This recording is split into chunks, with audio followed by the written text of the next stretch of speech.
नमस्कार, मी दीपक राऊत तुमचे स्वागत करतो आजच्या शेअर मार्केट अपडेटमध्ये. आज मार्केटनं ओपनिंग तसं पॉझिटिव्ह केलेलं. Global cues inline US market काल चांगलं रिकवर झालेलं. त्या अनुषंगानं आपणही एक पॉझिटिव्ह ओपनिंग दिला. पण निफ्टीमध्ये जो आपण काल कालच्या व्हिडिओमध्ये जो आपण रेजिस्टन्स लेवल सांगितलेले 23,800-850 तो क्रॉस होऊ शकला नाही. 23,850 क्रॉस होऊ शकला त्यामुळे थोडंसं सेलिंग प्रेशरही बघायला मिळालं आणि क्लोजिंगला शेवटच्या अर्ध्या तासामध्ये खास करून निफ्टीमध्ये 40-50 पॉईंटचा डिप आला. तो क्लोजिंग पण अर्धा तास मेंटेन राहिला.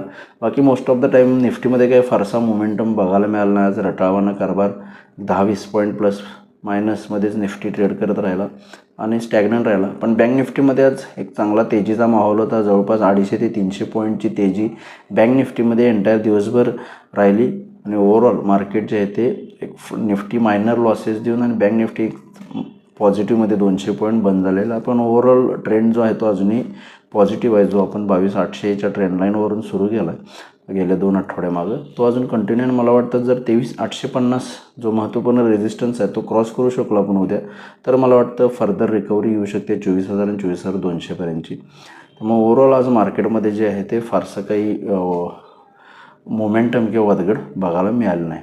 उद्यासाठी टेक्निकल लेवल बघायचं झालं तर निफ्टीमध्ये 23,850 स्ट्रॉंग रेजिस्टन्स आहे. त्याच्यावरती गेला तर फर्दर बाईंग 24,000 ते 24,200पर्यंत येईल. 23,700च्या खाली मेंटेन राहिला तर 23,600पर्यंत निफ्टी एखादा मायनर डिप येऊ शकतो.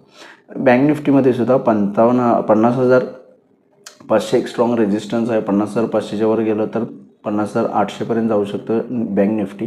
लोअर लेवलला 50,000 आता एक स्ट्रॉंग सपोर्ट आहे. ओव्हरऑल मार्केट पॉझिटिव्ह राहू शकतं कारण FISनी बरेच काल जवळपास 23 ट्रेडिंग सेशननंतर FISनी काल बाईंगच्या आकड्याला किरकोळ 800 कोटीचं बाईंग आहे. DIचं त्याच्या बाजूला 400 कोटीचं सेलिंग आहे. आजच्या आकडेवारी अजून अवेलेबल नाही. पण ओव्हरऑल मला वाटतं मार्केटमध्ये जर FISची विक्री जरी थांबली तरी आपण मला वाटतं निश्चित हायर लेवल्स आणखी क्लाइंब करू शकतो. त्यामुळे मगाशी ज्या टेक्निकल लेवल सांगितले त्यानुसार तुम्ही उद्या ट्रेड करू शकता. आज NSEमध्ये 1800 शेअर्स वाढले, त्या बाजूला 773 शेअर्स पडलेत. निफ्टीमध्ये 25 शेअर्स वाढलेत, त्या बाजूला 25 शेअर्स पडलेत.